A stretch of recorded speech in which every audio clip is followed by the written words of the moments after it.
জুলাই গণঅভ্যুত্থানে সংগঠিত মানবতা বিরোধী অপরাধের মামলায় ক্ষমতাচ্যুত সাবেক প্রধানমন্ত্রী শেখ হাসিনা ও সাবেক স্বরাষ্ট্রমন্ত্রী আসাদুজ্জামান খান কামালের অনুপস্থিতিতে বিচার এবং মৃত্যুদণ্ডের রায় নিয়ে উদ্বেগ প্রকাশ করেছে হিউম্যান রাইটস ওয়াচ।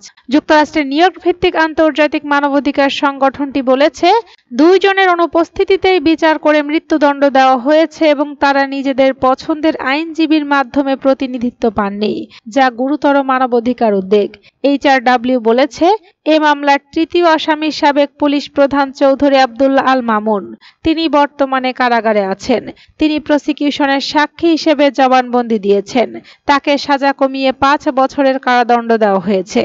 সংস্থাটির deputy Asia director Meenakshi Ganguly বলেন, হাসিনার দমনপীড়নমূলক শাসনামলের উপরে বাংলাদেশের মানুষের দীর্ঘদিন ধরে ক্ষোভ হতাশা রয়েছে। কিন্তু এর পরেও সকল ফৌজদারি কার্যক্রমে আন্তর্জাতিক ন্যায় বিচারের সব মানদণ্ড পূরণ করতে হবে। নিরপেক্ষ তদন্ত এবং বিশ্বাসযোগ্য বিচারের মাধ্যমে হাসিনার প্রশাসনের অধীনে ভয়াবহ নির্যাতনের জন্য দায়ীদের জবাবদিহি করা উচিত। হিউম্যান রাইটস ওয়াচের ওয়েবসাইটে প্রকাশ করা বিবৃতিতে আরও বলা হয়েছে, শেখ হাসিনার প্রশাসনের নির্যাতনের জন্য দায়ীদের যথাযথভাবে জবাবদিহি করা উচিত। এই মৃত্যুদণ্ডের রায়ের ফলে সঠিক বিচার নিয়ে উদ্বেগ আরও অনেক বেড়ে যাবে বলে মনে করে হিউম্যান রাইটস ওয়াচ। HRW বলছে, জাতিসংঘের মানবাধিকার হাই কমিশনার কার্যালয় এবং বাংলাদেশ সরকার 2025 সালের জুলাই মাসে মানবাধিকারের প্রচার ও সুরক্ষায় সহায়তা করার লক্ষ্যে দেশে একটি মিশন খোলার জন্য 3 বছরের সমঝোতা স্মারক স্বাক্ষর করে।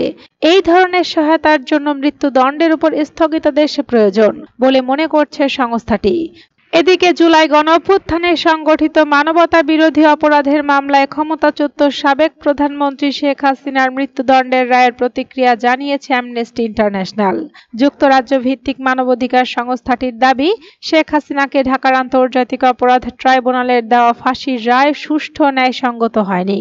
ফ্যাসিস্ট প্রধানমন্ত্রী শেখ হাসিনা ও সাবেক স্বরাষ্ট্রমন্ত্রী আসাদুজ্জামান খানের বিরুদ্ধে মানবতা বিরোধী অপরাধের অভিযোগে মৃত্যুদণ্ডের রায় ঘোষণার পরেই প্রতিক্রিয়া জানিয়েছে সংস্থাটি।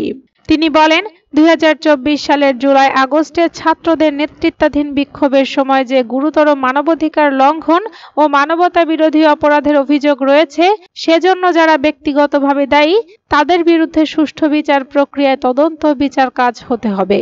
কিন্তু এই বিচার ও সাজা কোনোটি সুষ্ঠু ও ন্যায়সঙ্গত হয়নি। ভুক্তভোগীদের ন্যায় বিচার ও জবাবদিহি পাওয়া দরকার। অথচ মৃত্যুদণ্ডের বিধানে মানবাধিকার লঙ্ঘনের ঘটনা আরও বেড়ে যায়। এটি সবচেয়ে নিষ্ঠুর, অমানবিক ও অবমাননাকর শাস্তি। কোনো ন্যায় বিচার ব্যবস্থায় এর স্থান নেই। অ্যামনেস্টির বিবৃতিতে বলা হয়, 2024 সালের জুলাইয়ের ভুক্তভোগীদের আরও ভালো বিচার প্রাপ্য। বাংলাদেশের এমন একটি ন্যায় বিচার প্রক্রিয়া প্রয়োজন যা সম্পূর্ণভাবে নিরপেক্ষ, সব ধরনের পক্ষপাতের সন্দেহের বাইরে থাকবে। অ্যামনেস্টি ইন্টারন্যাশনাল কোনো ক্ষেত্রে মৃত্যুদণ্ড সমর্থন করে না উল্লেখ করে বিবৃতির শেষে বলা হয়, এই নীতির ক্ষেত্রে কোনো ব্যতিক্রম নেই। অপরাধের ধরন বা পরিস্থিতি, ব্যক্তির দোষ বা নির্দোষ হওয়া অথবা রাষ্ট্র যে পদ্ধতিতে ফাঁসি কার্যকর করে, কোনো ক্ষেত্রে তারা মৃত্যুদণ্ডকে সমর্থন করে না।